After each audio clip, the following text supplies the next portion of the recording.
hello, people. We are back. And as you all are coming in, y'all please hit that like button or that heart.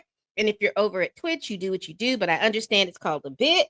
Hit the bit, but whatever that is you can do, or whatever it is you do over there, that'll let everybody know that you've been watching my videos and you appreciate what you see. Listen, as my mutual CJ says, this is my Roman Empire. And I'm seeing these thug chronicle tapes to the end. So what are we going to be listening to today? We're going to be listening to the full tapes, and we're going to find out why Metro Booming and Drake fell out. We also are going to be listening to the tapes from Young Thug talking about Future, the full tape. So we're going to be listening to both of those things. So before we play them, I'm going to get them together. And before we play them, one of the things that's interesting to me is this rollout. And the reason why it's interesting to me is because I can't tell if this is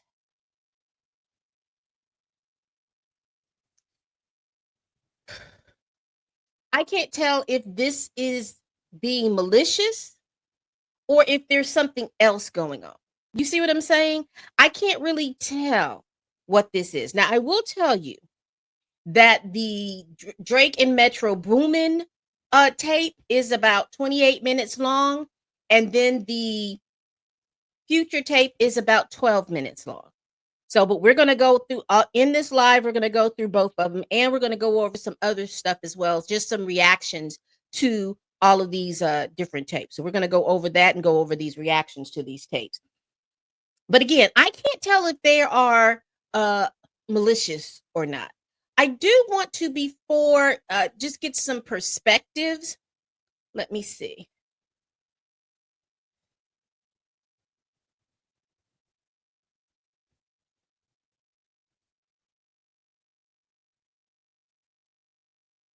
I do want to get some perspectives in here. And this is one of the perspectives that I want to go over really, really quick. And before I do that, make sure you all hit this like button, because we have had several tapes to come out. We have had several tapes to come out to talk about. Let me pull up my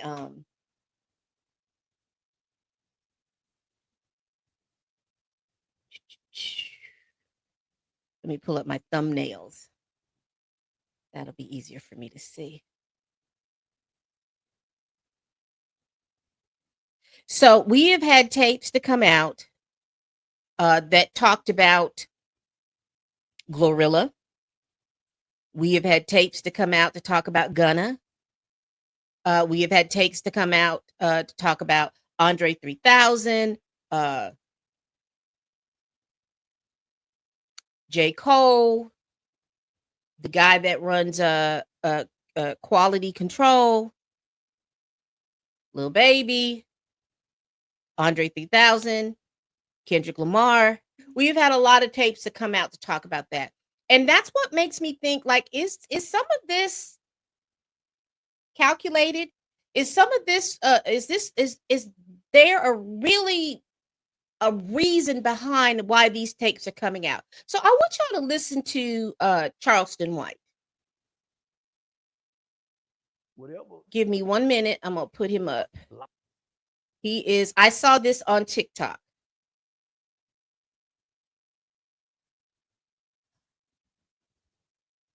He made an interesting point.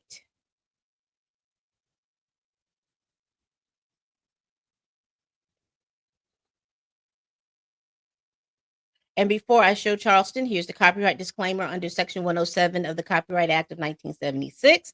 Allowance is made for the fair use of purpose for purpose such as criticism, comment, news reporting, teaching, scholarship, education, and research. Fair use is a use permitted by copyright statute that might otherwise be infringing. And also, I want to make sure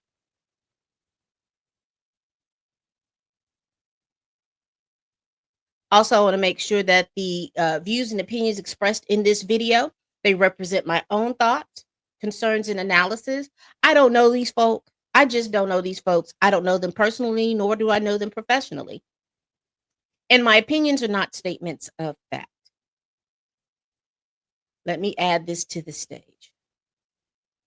So listen to his perspective on these release tapes. Here we go.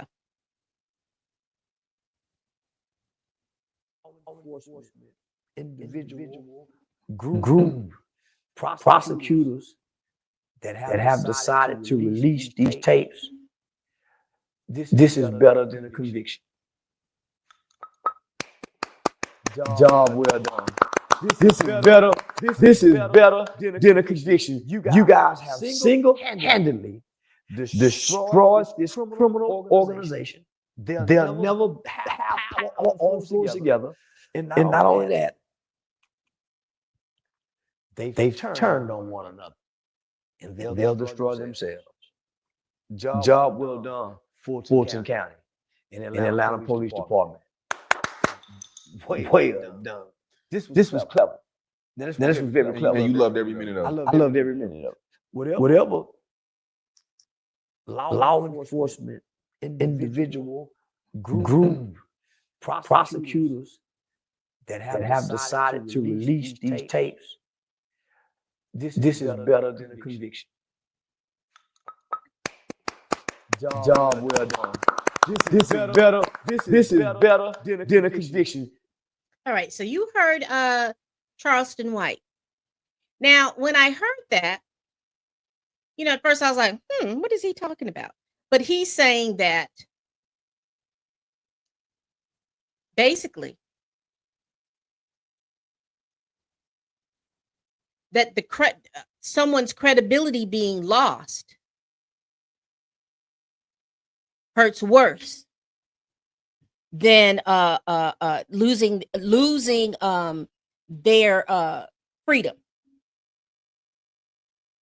So basically, the way I interpret what he said is that losing your credibility hurts worse than losing your freedom, which to me was an interesting take on a lot of these videos. And that was Charles White. Now let me give credit where credit is due. I want to give that TikTok. That's Real One of One TV. Real One of One TV. If you're interested in that TikToker, definitely follow them. The other, I don't know how long it is. One now this is I'll pull him up as well.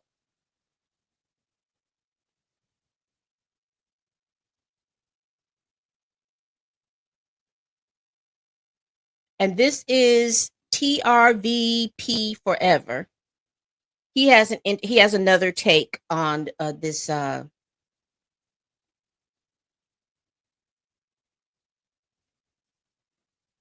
well.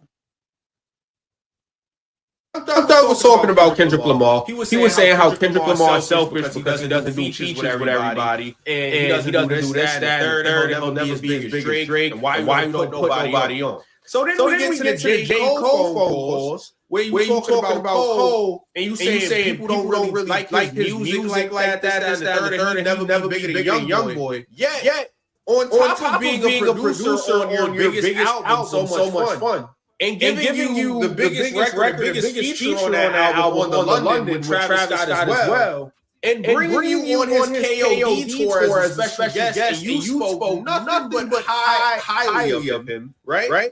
The exact thing that you complained about Kendrick Lamar, he should be featured on me, Baby, Thug, Dirk, Moneybagg Yo. J. Cole has given features to you. Giving features to Dirk, giving features to Moneybagg Yo, and you still talk down on him behind his back. You still threw him under the bus. Said people wasn't messing with his music. Same way you said Kendrick Lamar had the street team, got the players, or the strippers, or anything like that. You threw that same dirt on J. Cole, who did the thing that you talked bad about Kendrick for. He did all those things. Brought you on tour with him, your biggest tour at the time. You feel me? Did all of the bells and whistles, did all that for you. You still talk bad about homie behind his back. Yo, I'm not gonna lie, y'all. Be careful with the people y'all have around you, bro. People will talk shit about you behind your back. No funny shit. I'd rather do it on camera or in front of people's face. Everybody that I know in my real life knows I will tell them if I don't like something to their face. I don't do all that talking behind your back shit. I hate that shit with a passion. And J. Cole be so out of the way, gang. So out of the way. I know we make fun of him for stepping out of the beef, but he spoke his truth. That's his truth. You feel me? He did mad shit for Thug. Just for Thug to talk bad about him because of NBA Young.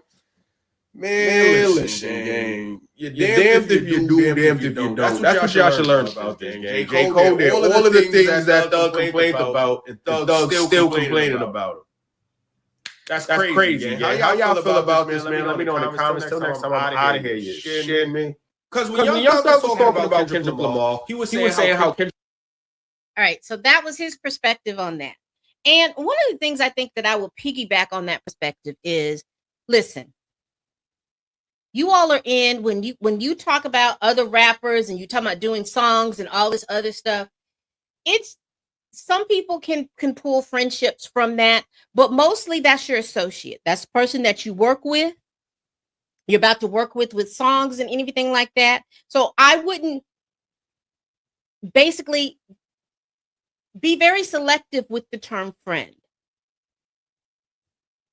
You know, I like the word mutuals, because I know you, and again, we're on the computer, and then we have a lot of parasocial connections and things like that. But I like the word mutual. It's not like I don't know you. We have things that are in common, but until we have a continued conversations and stuff like that, then I would say that we are friends.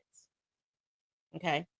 And one of these things that I think that we also need to be aware of, you're never going to stop anyone from talking about you. Your best friends will talk about you. Your kinfolk will talk about you. Your skin folk will talk about you. Your employer will talk about you. Your fellow employees will talk about you. They're going to talk about you. Okay. And it is incumbent of us individually to relegate our feelings in regard to it. I'm not saying that you can't get mad, you can't get upset, you can't get all these different things. That's not what I'm saying. What I am saying is it is our job to relegate how we feel about these certain things. And again, that comes from the hierarchy of people in our lives, right? So if my employer and employees, fellow employees talk about me, it's important, and I will take heed of what's being said in terms of my job and my job performance. But personally, I'm not taking that in effect in my personal life. Whereas if my family or my friends talk about me, then they're in my personal life. And they have watched me grow or do whatever it is they've done. I rank them higher than that. You see what I'm saying? People who I work with, they're my associates. I associate with you because we work together. And so they're just hierarchy. So I'm putting these tapes out here is that he was talking. And then I find out too that the male voice that we hear is his manager. So he's talking to his manager. And again,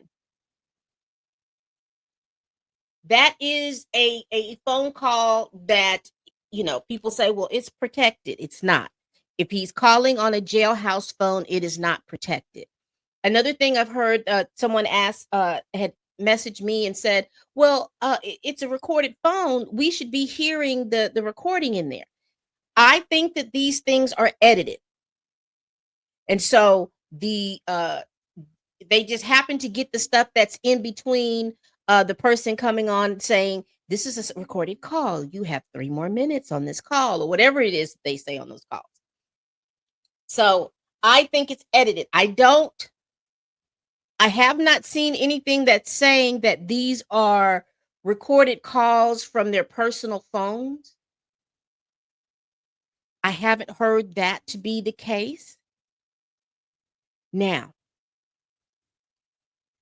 if the state in Georgia had an order or a court order to tap those phones, and then those things became part of the case, and unless the judge says, hey, these particular phone calls can't be used, then someone with the Freedom of Information Act can get access to these calls. So I wanted to put that out there again, and I'll repeat it. If the state of Georgia had a subpoena to tap these phones, if these phones are not jailhouse phones, and they had a subpoena to tap these phones, and these recordings became a part of the case, evidence in the case, then the Freedom of Information Act, the FOIA, you could request these tapes. Now, whether or not they give them to you and give whatever reason that they say not to give them to you, that's a whole different ball game. I don't know nothing about that. But if it is part of that case, then we may be hearing personal phone calls. And if they are those things, then we are listening to them because there had to have been a subpoena talking about these cases. So I wanted to kind of put that out. That's my understanding of the information of how it is. Because if not, the only other person who would have the access to these phone calls, if they were personal phone calls, would have been the person who dialed the number and then the person who received the number. And if that's the case, then the only conclusion that we are led to believe is either Young Thug is putting this stuff out or the person who he is speaking with is putting this stuff out. And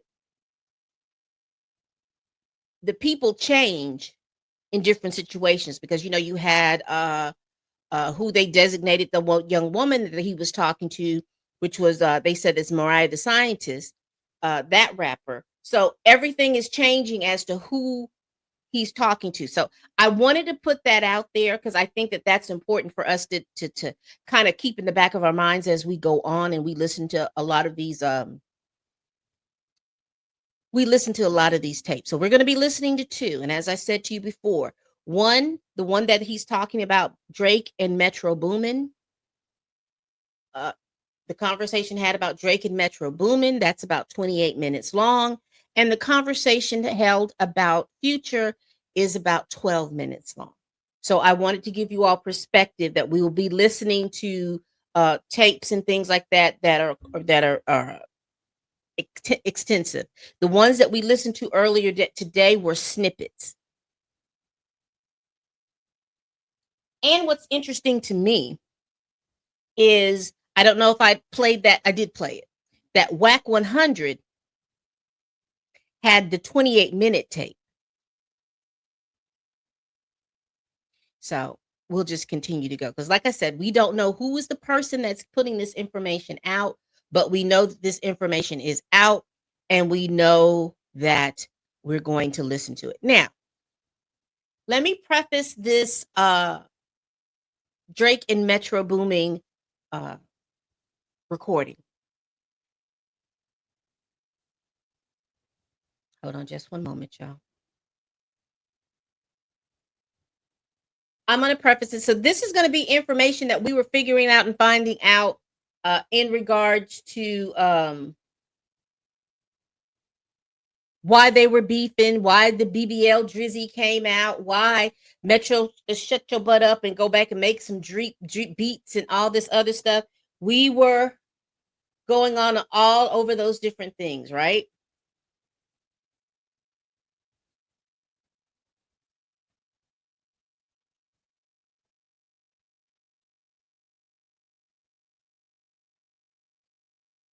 Let me be clear.